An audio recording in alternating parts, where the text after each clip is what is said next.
principais escritores do realismo no ano de 1878 em Portugal.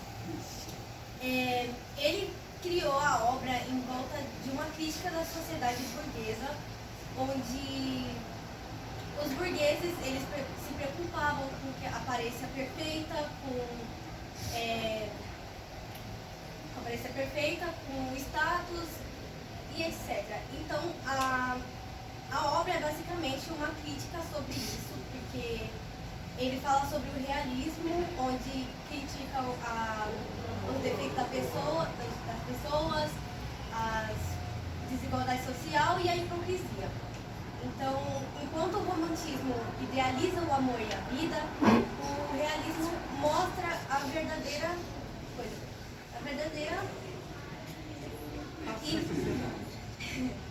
Então, a protagonista, a Luísa, ela é casada com o Jorge, um cara que trabalha bastante e viaja por causa do trabalho. Nisso, teve uma vez que ele viajou e o primo Basílio veio. Quando o Basílio vai embora e deixa a Luísa sozinha, ela começa a entrar numa depressão profunda. E aí o amigo do Jorge descobre e manda matar a Juliana, que é empregada. E aí ela morre. E aí ela entra numa depressão profunda, a Luísa, e ela acaba morrendo também. E aí o Jorge começa a sofrer por uma coisa que ele nem sabia, mas depois ele descobre a depressão, né, ele fica... Essa atividade ele critica sobre a fraqueza da mulher na época, né? Ele critica também a hipocrisia da burguesia, contando sobre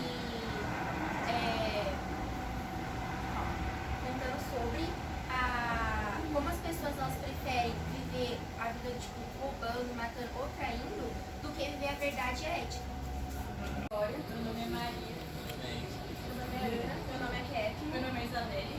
Bom, e nossa apresentação de hoje nós falaremos sobre a peça O Auto da Compadecida. Nós também falaremos sobre dois poetas, que é o Dante Alighieri e o Ariano Suassuna.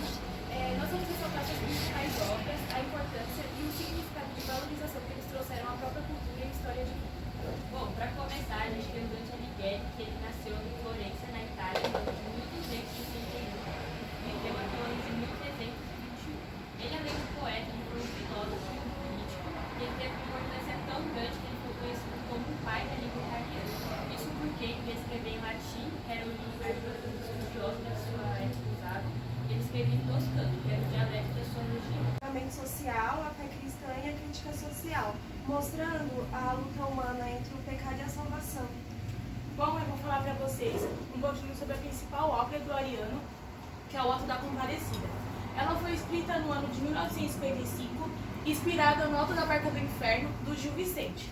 Essa obra se passa com dois personagens principais, o João Grilo e o Chicó. Ela se passa no Nordeste brasileiro e esses dois personagens são muito pobres e enfrentam a vida com a fé e com a esperteza. Essa peça se passa, o clímax dela é quando o João Grilo morre e se dá de cara com o seu juízo final, onde ele encontra a Compadecida, Jesus e o Satanás. Desigualdade, porque no sertão nordestino tem muita desigualdade. Questão de dinheiro, onde um cachorrinho da alta sociedade ele come um bife fritado na manteiga e os principais, que são o Chicó e o João Grilo, eles comem migalhas e restos do que sobram para eles. E também tem uma crítica religiosa, que é que lá eles têm uma fé muito grande, mas também tem os que não têm fé nenhuma, e que lá os padres são tão pobres que eles são, subordinados por qualquer migalha que seja, e eles podem podem até mudar algumas leis na legislação. Bom, eu vou falar sobre a crítica moral e a humanização. A crítica moral, ela questiona a corrupção e a desorganização e a ganância.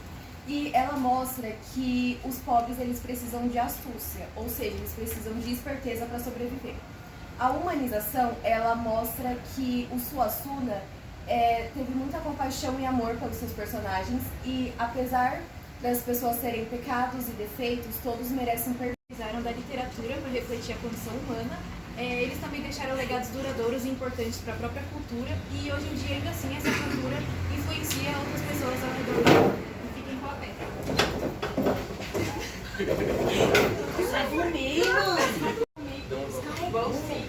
Até porque todos todos eles são pecadores e todos vão vir comigo pro inferno. Tá bom! Calado, Satanás! Você não sabe o que fala! A véia compadecida, a mulher em tudo se mete. Meu filho, tenha compaixão e piedade dessas almas. Eles só fizeram isso para poder sobreviver. Pois permito que minha mãe leve as almas com ela. É isso. Ana Clara, Rafael, Emily, e hoje a gente vai falar sobre a obra o Dom Casmurro, do Machado de Assis, que foi publicada em 1899, que é uma das obras muito famosas dele, bem conhecidas. Ele fala muito sobre o olhar crítico dele, sobre a sociedade e a desconfiança dele também. A temática dos ciúmes também, muito, bem abordada no livro dele. E também a polêmica entre a desconfiança dele e o caráter, né, de uma das personagens principal da literatura brasileira feminina, que é a Capitu, né, e é isso.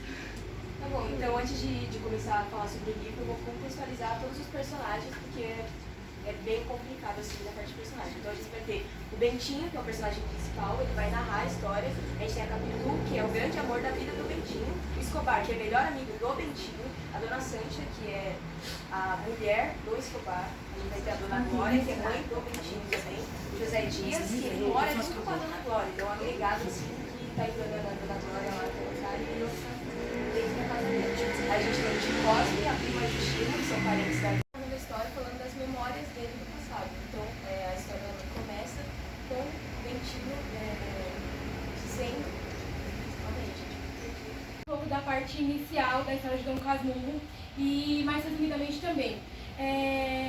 Começa com a história mais relevante narrada, é também um dos motivos de mais preocupações.